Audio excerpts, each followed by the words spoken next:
5ই আগস্টের পর থেকে তারেক জিয়া আসছে, তারেক জিয়া আসবে না, তারেক জিয়ার মা অসুস্থ, মাকে নিয়ে বিজনেস করতেছে, মা মৃত্যুবরণ করছে, কিছু কিছু কুলাঙ্গা মিডিয়া বলছে মা মৃত্যুবরণ করছে, আবার কেউ কেউ বলছে মার লাশ নিয়ে ব্যবসা করতেছে, রাজনীতি করতেছে।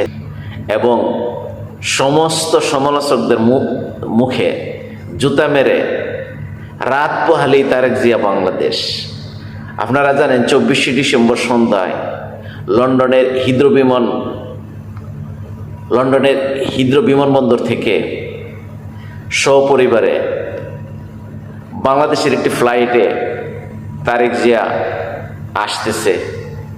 তারেক জিয়া বাংলাদেশে বিমানবন্দর থেকে অবতরণের পর সরাসরি পূর্বাঞ্চলে চলে যাবে, যেখানে বিএনপির বিশাল আয়োজন 300 ফিটের একটি মঞ্চ তৈরি করছে।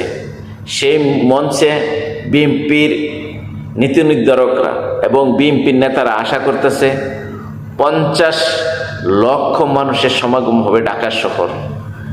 এই ঐতিহাসিক দেশ প্রত্যাবর্তনের তারেক জিয়ার এই জন্য ডিসেম্বর মাসে প্রত্যেকটাই বাংলাদেশের এক ইতিহাস। ডিসেম্বর মাসে প্রত্যাবর্তন, এই ডিসেম্বর মাসে হাদির মৃত্যু, সেই 25শে ডিসেম্বর তারেক জিয়ার দেশে প্রত্যাবর্তন। দীর্ঘ 1.5 যুগ পরে তারেক জিয়া দেশে আসতেছেন। ওই পূর্বাঞ্চলের সমাবেশ থেকে সরাসরি চলে যাবেন মাকে দেখার জন্য এবার কেউ হসপিটাল। ওইখান থেকে সরাসরি তারেক জিয়া গুলশানের 196 নম্বর বাসাতে উঠবেন।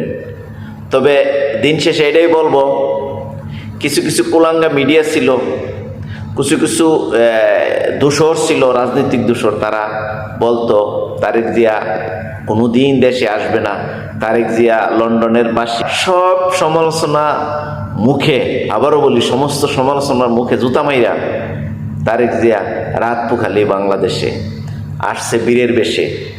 তবে তারেক জিয়ার পিছনে সমস্ত কুলাঙ্গারা পিছনে লাগছে, যেমন ধরেন বড় বড় মিডিয়াগুলা, ইলিয়াস হইতে, পিনাকিদা হইতে, এবং জামাতের, আপনারা জানেন 10 লক্ষ জামাতের সাইবার সোশ্যাল মিডিয়ার যুদ্ধ লাগাইছে বিএনপির বিপক্ষে কথা বলার জন্য।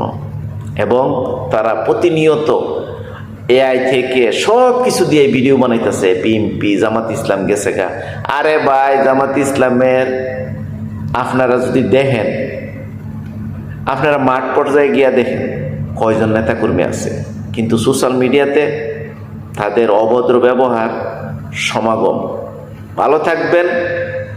তারেক জিয়া অবশ্যই দেশের জন্য কিছু একটা রাজনৈতিকের মেরুকরণ, এগুলা চায় না। এই যে বিরোধীরা, তারা কোনোদিন চায় না সোশ্যাল মিডিয়াতে তারেক জিয়া আসা সুন্দর করে কথা বল, তারা যে আর হেন তেন বদনাম শেষ রাখে নাই। ইনশাআল্লাহ দেখা হবে। ভালো থাকবেন। আসসালামু আলাইকুম।